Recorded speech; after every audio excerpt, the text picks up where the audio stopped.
అండి. Welcome to tech talks with Raju. ఈరోజు మనం ఏం నేర్చుకోబోతున్నాం అంటే ఎంఎస్ వర్డ్‌లో ఉన్న డిజైన్ ట్యాబ్‌లో ఉన్న ఆప్షన్స్ అన్ని నేర్చుకోబోతున్నామండి.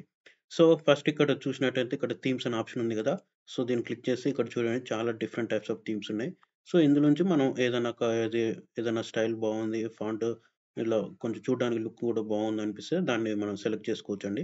నేను డిఫాల్ట్‌గా ఇక్కడ ఆఫీస్ అని ఒకటి ఉంది గదా! ఫస్ట్ ఆప్షన్ ఉంది గదా! దాన్ని నేను సెలెక్ట్ చేసుకున్న థీమ్‌లో. దీన్ని సెలెక్ట్ చేస్తే ఆటోమేటిక్‌గా ఈ డాక్యుమెంట్ ఫార్మాటింగ్ గూడా చేంజ్ అవుతదండి. అందులో కొన్ని ఆప్షన్స్ వస్తాయి. చూడండి ఇక్కడ చేంజ్ అయింది. తర్వాత ఇక్కడ కలర్స్‌లో గూడా డిఫాల్ట్‌గా ఆఫీసే సెలెక్ట్ అయ్యి ఉంటది. మనం కావాలనుకుంటే వేరేవి గూడా చేంజ్ చేసుకోవచ్చనమాట. ఇక్కడ కలర్స్ చేంజ్ చేసుకోవచ్చు. తర్వాత ఇక్కడ థీమ్స్ చేంజ్ చేస్తే ఆటోమేటిక్‌గా డాక్యుమెంట్ ఫార్మాటింగ్ గూడా చేంజ్ అయ్యిద్ది. దీన్ని ఫస్ట్ ఆఫీస్ అనేసి థీమ్ సెలెక్ట్ చేసుకున్నా గదా!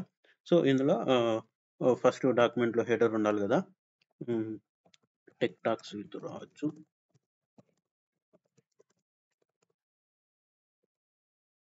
Tech talks with Raju. This is about learning a full explanation about design tab in the MS Word. ఈ టైటిల్ కాబట్టి కొంచెం ఫాంట్ పెద్దగా రావాలి కాబట్టి హోమ్‌లోకెళ్ళి ఫాంట్ సైజ్‌ని ఇంక్రీజ్ చేస్తున్నాను. అలాగే బోల్డ్.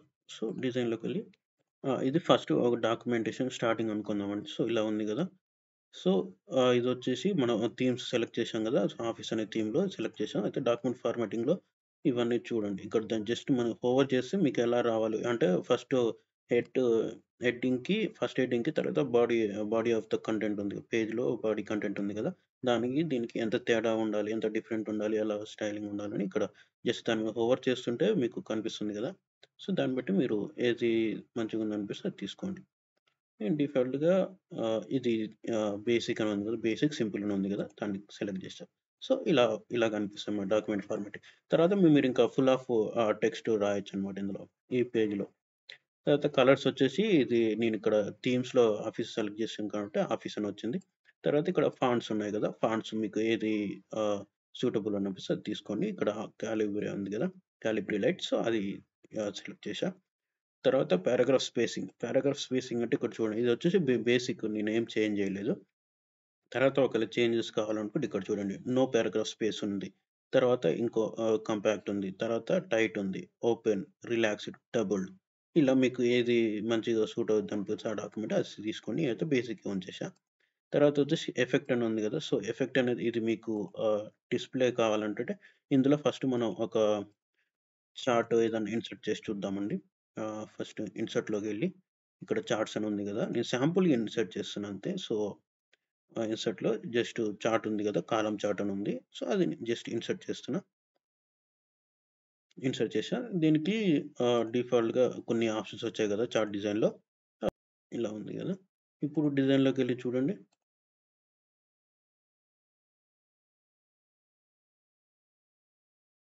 కనిపిస్తుంది గదా! మీకు చేంజ్ అయినట్టు కదా! అలా. ఇక్కడ ఒకసారి మీరు చార్ట్ గాని ఇంకా ఐకాన్స్ ఉన్నాయి గదా! తర్వాత స్మార్ట్ ఆర్ట్ ఉన్నాయి గదా! ఇవన్నీ మీరు ఏది ఇన్సర్ట్ చేసినా దానికి కొంచెం చూడడానికి లుక్కు ఇంకా స్టైలింగ్‌గా ఉండాలనుకుంటే ఇక్కడ ఎఫెక్ట్స్ అనే ఆప్షన్ ఉంది గదా! దాన్ని సెలెక్ట్ చేసుకొని దాని మీద ఇలా హోవర్ చేస్తే చాలు మీకు చేంజెస్ కనిపిస్తాయి గదా! దాన్ని బట్టి మీకు ఏది సూటబుల్ వస్తే దాన్ని క్లిక్ చేయండి. క్లిక్ చేస్తే దాన్ని అప్లై అయిపోద్దనమాట. ఇది ఎఫెక్ట్ ఆప్షన్. అయితే మీరిక్కడ థీమ్ సెలెక్ట్ చేసుకున్నప్పుడు ఇక్కడ డాక్యుమెంట్ ఫార్మాటింగ్ ఉంది. కలర్స్, ఫాంట్ ఇవన్నీ చేంజ్ చేశారు కదా! వీటన్నిటిని సెట్ యాస్ డిఫాల్ట్ పెట్టుకున్నప్పుడు, తర్వాత మీరు ఇంకో డాక్యుమెంట్ ఏదన్నా ఓపెన్ చేసినప్పుడు వాటన్నిటికి ఈ థీమ్స్, ఈ ఫాంట్స్ అన్నీ ఆటోమేటిక్‌గా అప్లై అయిపోతాయన్నమాట.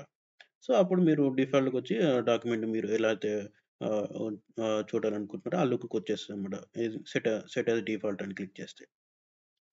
తర్వాత ఇక్కడ వాటర్ మార్క్ అని ఉంది గదా! నేను నెక్స్ట్ పేజ్‌కెళ్తున్నాను.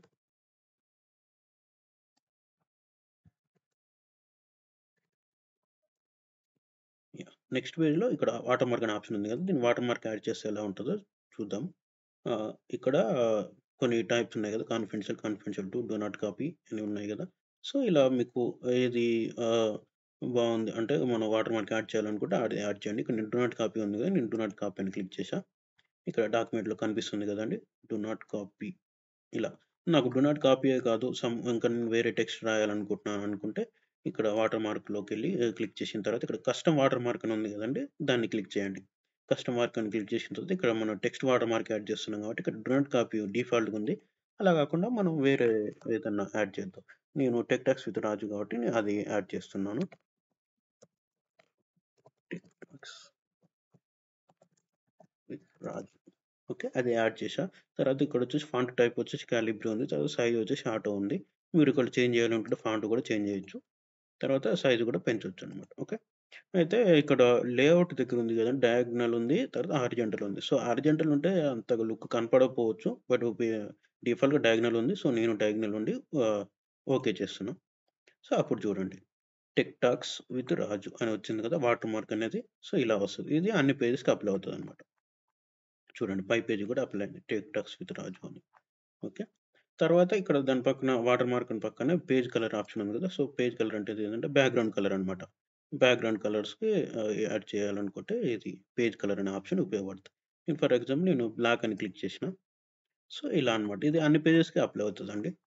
అన్ని పేజెస్‌కి అప్లై అవుతది. మళ్ళీ ఇప్పుడు నేను బ్యాక్‌గ్రౌండ్ కలర్ తీసేస్తున్నా. ఓకే. తర్వాత ఇక్కడ బార్డర్స్ అని ఉంది కదండీ! బార్డర్స్ అనేది పేజ్ బార్డర్స్. సో, బార్డర్స్‌లో కొన్ని టైప్స్ ఉన్నాయి. ఇందులో మీకు ఏది బార్డర్ బాగుందనిపిస్తే మీరు అప్లై చేయాలనిపిస్తే అప్లై చేయండి. అప్లై చేసి ఓకే అని కొడితే అప్పుడు మీకు బార్డర్ ఇలా కనిపిస్తదనమాట. ఇలా. ఇవన్నొచ్చేసి ఆహ్, డిజైన్ ట్యాబ్‌లో ఉన్న ఈ ఆప్షన్స్ అండి ఇవన్నీ. సో, మీరు మీ డాక్యుమెంట్‌కి ఏ విధంగా అయితే హెల్ప్ అవుతుందనుకుంటే మీరు దానికి తగ్గట్టుగా మీరు అప్లై చేయండి ఈ డీటెయిల్స్ అన్నీ. And me me me friends గాని ఎవరన్నా ఎంఎస్ వర్డ్ కొత్తగా నేర్చుకోవాలనుకున్న వాళ్ళకి మా ఛానెల్‌ని సజెస్ట్ చేయండి. మీకు ఈ వీడియో నచ్చినట్టయితే లైక్ చేయండి, షేర్ చేయండి. అండ్ థాంక్ యూ అండి. Thank you so much for watching this video.